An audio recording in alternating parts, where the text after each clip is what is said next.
growing up, I probably started AAU when I was like, and I'm not exaggerating, like probably kindergarten.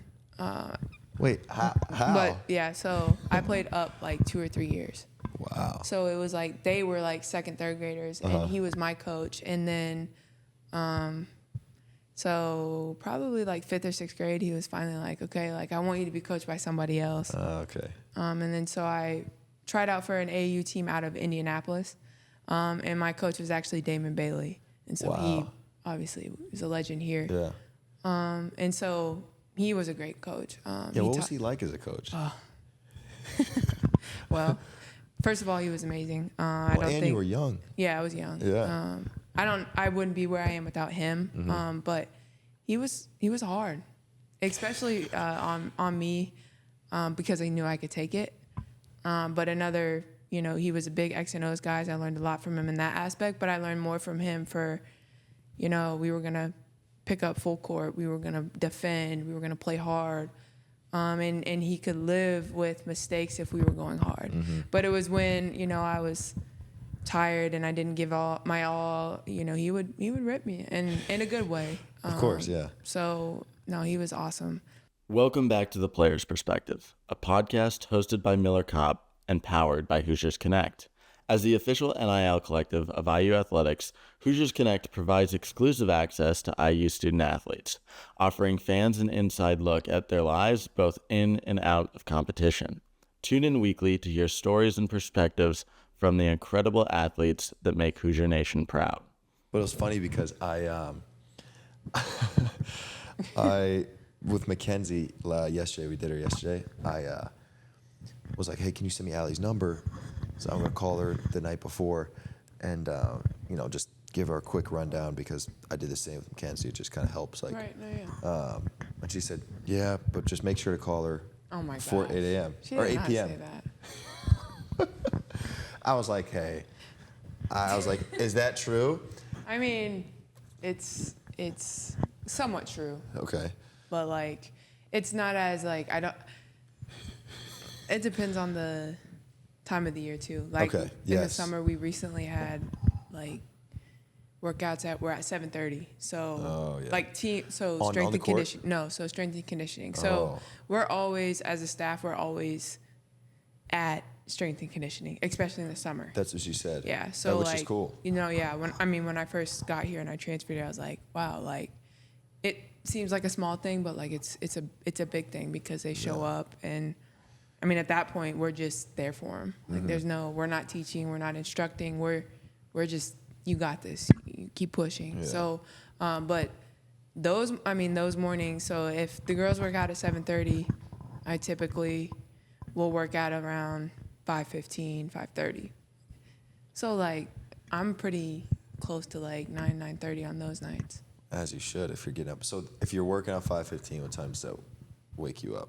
Probably like 4:45. I usually set my alarm. Try to have everything ready the night before. You do it the night, because you can't get ready in the morning. Yeah.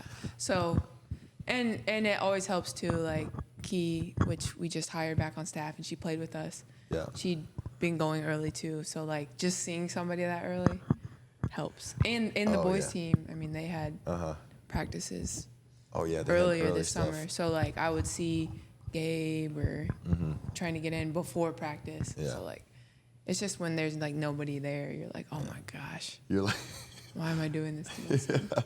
Okay, so it's funny because everybody sees like somebody with, an impressive work ethic. And they're like, well that must be easy.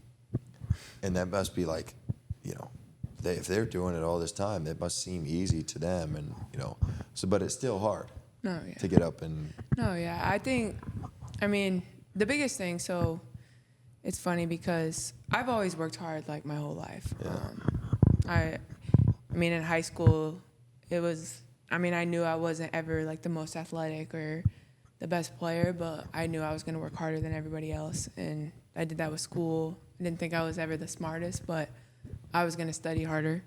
And so then when, I got to college, I went to Notre Dame, and I decided to transfer. And then I came here, and it was, when I first came and I visited Coach Moore, and I mean, she had a vision for this program, and wasn't what it is today, but part of it was like we were going to work harder than anyone else. And that's really hard when you're one of two people that do that, I think, personally. It is, yeah. But when you have multiple people around you that, hey, you know, when practice is over, they're going to do extra, and you see that. And so when you have your hard day or you're like, man, this stinks, like, I'm tired, I want to go home. But then you see someone else do it, and it's like, oh, they're doing it, I can do it. But not only are they doing it, but it's other people you do it with, right? Yeah. Like, it makes it more fun. And more sustainable. No, it is. It's sustainable. I mean, you're pushing each other. And I mean, for me, I've seen too, like on the men's side, especially your first year, like you were consistently in the gym. And I felt like there's been a shift on the men's side. Yeah. And so it's been cool for me to see that. And I've always been curious to ask you, like, did you always have that? Like when you were at Northwestern, you know, like. Yeah. Okay. First off, this is a podcast hosted by me, but you're doing a good job. That was a great intro question. I need to take notes from you. See, look, I'm trying to have. No, you're doing. Hey, we gotta give you props for that one. But no, yes, I think so. Or I know so. So Yeah. for me, I had the same thoughts and beliefs. It's like I'm not gonna be able to jump the highest and run the fastest, Right. but I'm gonna work way harder than Right. you. And it started in high school. Yeah. And I got that honestly from my mom and my dad, but my mom especially because so I've got 3 brothers, and she'd be up in the morning at like 5 a.m. before, you know, any of us wake up. Wow. Grilling chicken. No way. Yeah. Oh my So gosh. all of our I need to meet her. Yeah, all of our like snacks would be like for the day. So if like we got hungry, we'd go into the fridge and just like grab a piece of grilled chicken. And No way. yeah. And so that was for like all of our high school. She just grill. I mean, it's like an ungodly amount of whatever she cooked up, but it was like that started for me. I'd be up, or I'd wake up and I'd like smell something cooking. And I'm like, dang, it's not like just breakfast, but she's getting grilled chicken and stuff ready for tomorrow. And so that kind of started the mindset of, man, my mom is up earlier than me working. Right. And then, and I kind of wanted to like continue and sustain that in my own way with basketball and training and stuff.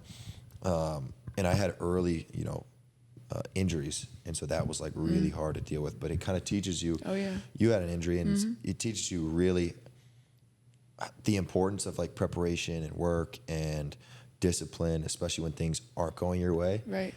That's tough. No, yeah. I mean, I think that's, like you said, that's the hardest part. It's, it's in the preseason when everything's going, I mean, you don't have games, you don't have. There's no winning and losing. No, and there's no playing time, but when you get to the season and it's like, we just lost. And, how, after that loss, how am I going to get back in the gym before practice starts? Yeah. You know what I mean? Like the failures, but you're exactly right. I think I had injuries too. And the discipline to, I think, take every day and try to be better in the small, where I'm trying to get my quad back. I'm trying to, but on the flip side, trying to not only do it consistently, but see the victories in those days. And I think that if you don't see the small victories in the day-to-day, it's hard to sustain the day-to-day work piece, I think. Yeah, no, it definitely is. Where did that your work ethic and like discipline come from? Because if you start in high school, it's not normal. It's just not in the best way possible. Yeah, no, I mean, I think, so you said your parents. So I have 2, my mom, my dad, they're my heroes. But so at a young age, actually my parents got divorced. And so I got to see, especially my mom, just how hard she worked, and how it didn't matter what she was going through or whatever it was, like she was showing up every single day for us. She was working 8 to 5 every single day. And then willing to whatever, we needed, whether it was help with homework, it was, cleaning around the house. I just think both my parents have been successful in their lives because of how hard they work. But they're also great people. And they, they work hard, but they have a lot of fun doing it. Yeah. They find joy in the small, whatever it is, from day to day. And so for me, it was easy to see like working hard wasn't boring. Yeah. There was a lot of fun in it. And especially, again, it goes back to who you surround yourself with. If you're working hard with great people around you, it's a blast, I think. And so, yeah, I definitely would just say my family. And, it didn't matter, in a game. Like, I was coached by my dad, and so he would, I could score 30 points, but if I didn't play hard or I didn't hustle back, it didn't matter. I mean, that's what, you didn't play hard, so that all doesn't matter. And so playing hard, working hard, it was, Just they can live with that, right? Yeah. If I missed 20 shots a game, but I played as hard as I could, you can sleep at night. Exactly. Knowing that. So your dad was your coach? Yeah, he was my coach. For how long? Yeah, so growing up, I probably started AAU when I was like, and I'm not exaggerating, like probably kindergarten. Wait, how? But yeah, so I played up like 2 or 3 years. Wow. So it was like they were like second, third graders, and he was my coach. And then, so probably like 5th or 6th grade, he was finally like, okay, like I want you to be coached by somebody else. Okay. And then so I tried out for an AAU team out of Indianapolis, and my coach was actually Damon Bailey, and so he obviously was a legend here. Yeah. And so he was a great coach. What was he like as a coach? Well, first of all, he was amazing. You were young. Yeah, I was young. Yeah. I wouldn't be where I am without him. But he was hard, especially on me, because I knew I could take it. But another, he was a big X and O's guy. I learned a lot from him in that aspect, but I learned more from him for, we were gonna pick up full court. We were gonna defend. We were gonna play hard. And he could live with mistakes if we were going hard. But it was when, I was tired and I didn't give my all, he would rip me in a good way. Of course, yeah. So, no, he was awesome. I don't know. And so it went from your dad being the coach to then Damon Bailey. Yeah. To then. So then, yeah. So, well, in high school, my dad was an assistant. Okay. But I stayed with Damon until I graduated. Wow. Yeah. So. What was the dynamic like between you, Damon Bailey, and your dad? Like all in the coaching world. Well, again, I think they both like had the same, I don't want to say philosophy, but principles in terms of their coaching. Like they were going to teach the game, I say the right way, but, making the extra pass, sharing the ball. We had a lot of plays. And it's funny because I look back on my career and, I think because I had so much structure from early on, I could play in any structure and I was good in terms of X's and O's and IQs, but sometimes I wish I could just like, hey, just play. Be free. Yeah, because I think I struggled with that sometimes. Like it was like I needed so much structure, whereas some people, they, come up and they don't run as much plays and they learn to like, beat you. I got to score one-on-one, whereas I was like, oh, I need a ball screen or I'm always within that. Much more tactical. Yeah. But I think obviously I am where I am today coaching because I have been taught the game, I think, so well at an early age. What's that transition been like from player to coach? Yeah. Great. Obviously, the first year was really hard. Just in terms of, when I say really hard, in terms of like I missed it. It was hard for me because I played with Mackenzie, I played with Grace Berger, I played with Chloe. So there was a lot of players still on the floor that I played with that it was at times hard to just watch them play. Yeah. And at times I just felt helpless. Like I can go out there and help them, but I'm sitting on the bench. But no, I think, when I first stopped playing, I was trying to decide if I wanted to keep playing or if I want to start coaching right away. And Coach Morin gave me an opportunity. And it was kind of like, okay, I could work really hard and try to play overseas and be away from my family. Or I could, essentially to try to get in the WNBA. Yeah. I mean, that's what I wanted to do. I feel like I traveled enough at that point that that wasn't really like why I wanted to play overseas. And then having the opportunity to be on staff with Coach Morin, it was kind of like a no-brainer. And you know, I love Coach Morin as a coach, but I think I love working with her even more, which is crazy to even say.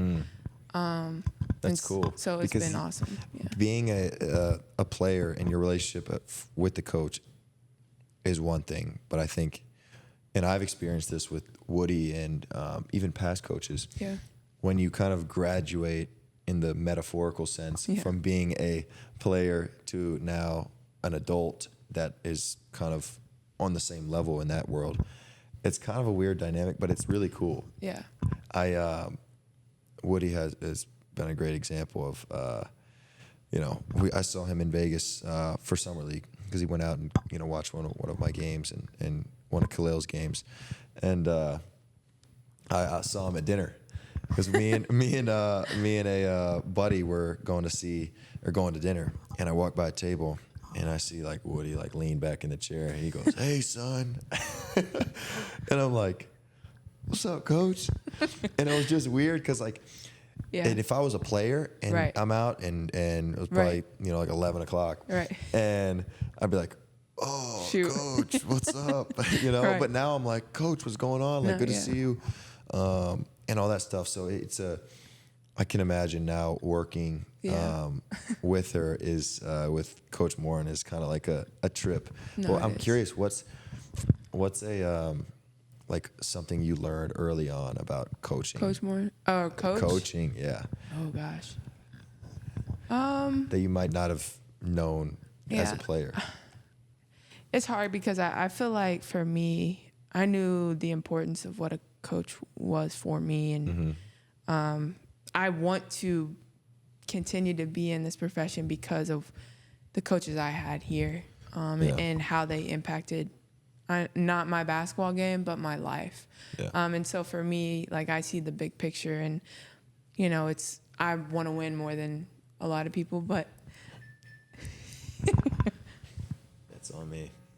Second time it's happened. Rookie mistake. I told you hey, it's okay. I told you I'm new at this. Yeah, I put my phone on sleep mode because I'm like, let me not let my phone go off. I was waiting for. I did for the first one, but then I turned it on. Whatever. I'm sorry. It's man. okay. I'm worried I missed a call, man. I don't want to be that guy. Gosh. Are you really? See, I hate those stuff. That would bother me, but like, what if I missed like an important call? I don't know. Sorry, where were we? This just shows you this is a conversation. this is very natural because very natural. That's yeah. Come on, Mel. No, coaching just. Yeah. I mean, why I'm in it. I want to win. I love to win. Yeah. I'm not a good loser, but I do think I think if you truly care about your players and you care about the people within your program, the wins, with a lot of other things, will take care of itself. I truly think that. Yeah. This is kind of a personal question for me or my family. My younger brother plays at Missouri, Kansas City. Okay. And he is coming back for his 6th year. Oh, wow. And he wasn't going to come. He wasn't not going to play again because he's like, I don't know. I just don't really feel the same love, or I'm kind of fighting for it. Yeah. He's had injuries. He's had, 2 season-ending injuries. Yeah. Like 5 games into the season. Wow. Back to back. And so, coming back to this season, he was like, I don't know what I want to do. And with that, he has another year too, so he could have another 2 years. So after this year? After this year, he could have 1 more year, so he could be there for 7. And so, like, selfishly, what advice would you have for him? Yeah, well, I was in college for 7 years. For me, I mean, I loved it. I didn't want it to end. But at the same time, like, all jokes aside, but like, it's like, dang, like, you've been in college for 7 years. Like, should you move on? Like, I kind of like, almost was trying to think what other people would think of me if I'm like in college for 7 years. Like, could she not move on with her life? No, he has the same thoughts. So, but then I personally prayed about it a lot, and it was like, okay, you have this opportunity that many don't have, to play a sport that you love, at a certain level. Why not? Yeah. And I think for him, I mean, it sounds like he's had injuries, and that's tough too, because it's like your body can only take so much. And honestly, from a mental standpoint, that's a lot. That was one of the things he struggled with, is he's had the injuries, and it's a battle. It's not the same as it was, when you're a freshman and you're sure. you're kind of a clean slate. Oh yeah. In that essence. So so what does he want to do after it ends? he wants to go into ministry. Does he really? Yeah. So he was actually thinking about deciding on whether or not to play again for this year, or go into like a youth kind of like college type student ministry. Wow. Yeah. And so he kind of all summer was back and forth and talking about it, praying about it, talking to me about it, his friends, his family, like everybody. And I had no idea what he was going to do. And I told him, I said, I'm not going to judge you either way. Right. And he decided to come back for another year. And so that's kind of his plan. That's awesome. I mean, that's why I wanted to ask you, because that's just not many people have been in that situation. No. And he was kind of like lost. But yeah. No, and I say I went back and forth, but it was more of like, I knew what I wanted, and I knew I loved this place, and any way I could continue to help it grow or help my teammates, I was like, this is a no-brainer, and I still love the sport. And so now because I'm a huge like basketball, like I watch it all the time. So I'm gonna let you know, like, I watched your summer league games, not all of them, because I couldn't watch all of them, but like I'm curious like how that went for you. It was cool. It was awesome. It was a very different experience. Yeah. I was super blessed to have that opportunity, because last year after our season ended in the tournament, I realized, I'd played the last 3 weeks of our season with basically a broken hip. And That's crazy. I got an MRI, and then I had to sit out for basically all summer. And so I missed the pre-draft workouts and summer league. Yeah. And it was tough, because I got the call and saying, hey, we want you to play for summer league with us last year for the Thunder. And I was cleared maybe 5 days before that call. And so I couldn't go out there and play. No, yeah. So full circle, coming back again this year was awesome, because I had a different like perspective on it. Yeah. And going into summer league, many people know that the rotations are set before the game starts. Really? Yeah. And so they tell you? Yeah. Really? Yeah. So I'll get a text from the head coach saying, hey, you're not in the rotation today. Wow. But I'll try to get you in the next 2 games. And so as a professional, I kind of like that. Yeah. But it can mess with you mentally, because you can check out, of the game. Well, like you're not playing, so. Yeah. But here's the kicker. I remember my first game in Utah. My coach sent me that text. We had 3 games in Utah. He said, I don't see you in the rotation today, but I'll get you in, the next 2 games. And so the whole game goes by, and we're down by like 18 with like 2 minutes left. He put you in? I hear, Mel. Wow. And I'm chewing gum. Shoes are like kind of like laced. Right. Like not very tight. And, because I don't want my like toes to go like, lose blood. And because I'm sitting there all game. And I'm at the end of the bench, and I'm like kind of chatting with my boys. And I hear, Mel. And I like am like electrocuted. And I kid you not, I stand up and I'm like, dude, did he say my name? And I look down the bench, and he's like this. He's like, and I stand up, rip my shooting shirt off, and I'm chewing the gum. I throw my gum under the chair, and I like start jogging to the scorer's table. And I kid you not, it was like 2.5 minutes I played. It was one of the best 2.5 minutes I've ever played in my career. Wow. In I'm the impressed. sense that I came in, took a hard foul, no easy layups, which was kind of the problem of the game is, guys weren't playing with, toughness. Tough.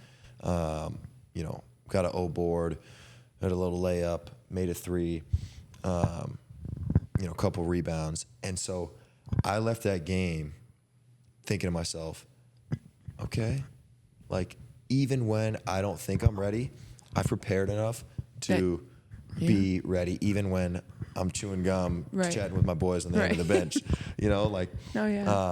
So that I walked out of that game thinking, wow, I have a lot of confidence in myself that I can be called on at any time, because that summer league experience is up and down. Like there are games you're not going to play, there are games that you will play. Yeah. So, and I mean, I saw you in the gym every day with Isaac, and so like I have no doubt, like you had worked for that moment. Even like you said, you weren't like technically like you knew you were going to play, but like you were ready whenever that time came, and it makes sense because you see it in your work.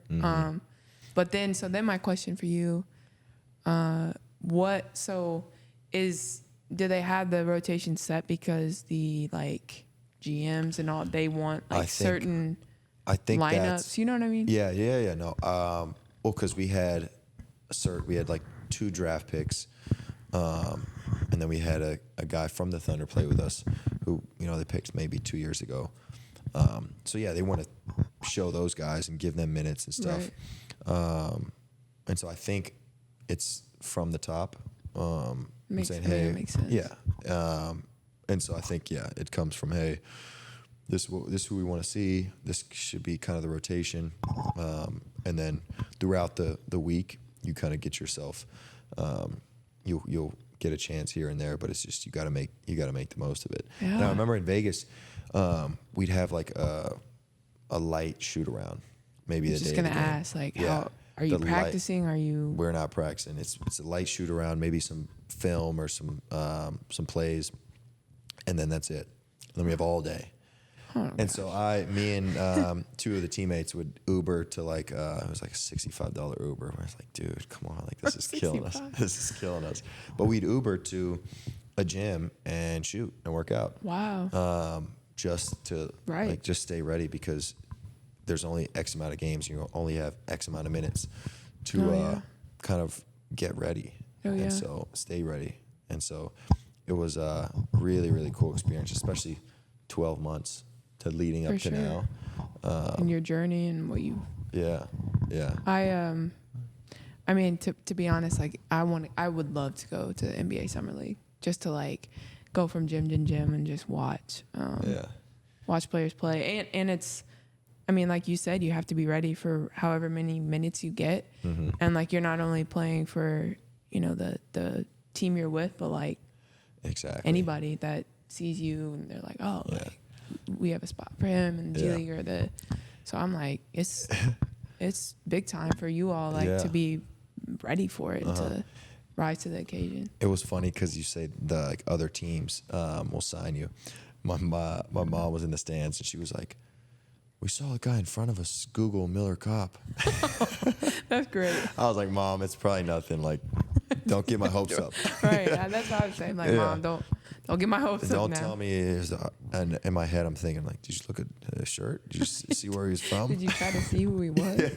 No, Did you like really like pry and check his text messages? Right. No. That's awesome. But yeah, it was cool. What you said, you're a basketball junkie. Yeah.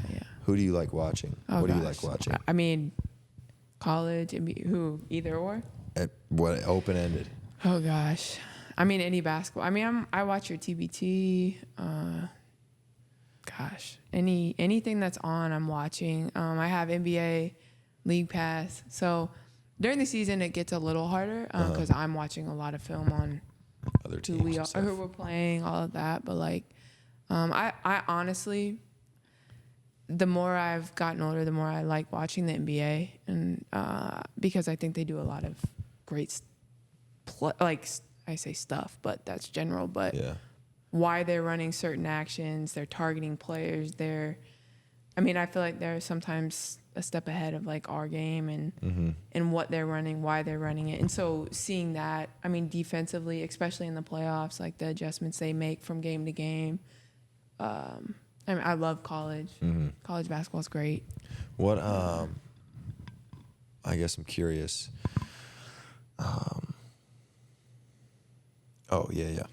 Wait, I forgot his question. forgot my question. I Mel. can ask you.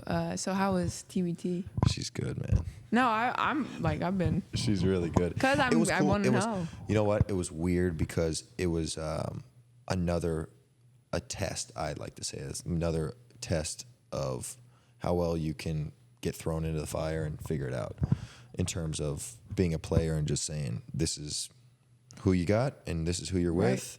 No, make right. it happen Right. and perform and figure it out, which is a skill I've learned at this Sure. point. You know, at any point in time, you should be able to. And the Thunder, the OKC Blue kept telling me, it's like, hey, our assistant coaches would say, dude, you got to wake up and make a shot.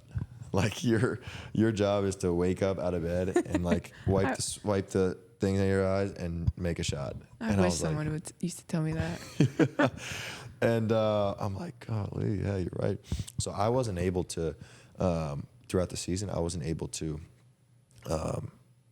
what's it called? I wasn't able to warm up in shooting. It would go straight to threes. Wait, why? To like simulate like in a getting game? thrown in the game. Okay. And the first time you touch the ball, you shoot three. I hated it. I think it was the worst. I can see the thought process. I thought it was the worst. But, okay, this is my question. You seem like the person that is always like learning and always looking to improve. Yeah. What are you learning right now? Oh, what am I learning? In what regard? What Like do you- basketball wise, life wise. Anything. It could be. Right now, I mean, I'll just go for both. But like basketball wise, I've been watching a lot of films on a lot of teams that play more 5-out, which a lot of teams do. Off ball screening. We call it Princeton stuff. Point. All of that stuff. I've been watching a lot of NBA teams and how they utilize, honestly, players with non-range. I mean, how they use like a Draymond or any big right now that doesn't have range, and how they utilize them within their offenses. You name it. Yeah. Like I'm serious. I love basketball. Life-wise, I'm very disciplined in everything I do. And trying to find ways to maybe be less disciplined and like relax a little, like, you know, like maybe I shouldn't go to bed on a Saturday night at 9:00. Like, so just trying to continue to grow in that regard, because I think I figured out the discipline part now, but it's like, how can I, you know, I enjoy what I do. I love it. I love the day-to-day, you know, being disciplined, getting better, growing, but then trying to find a little balance as well.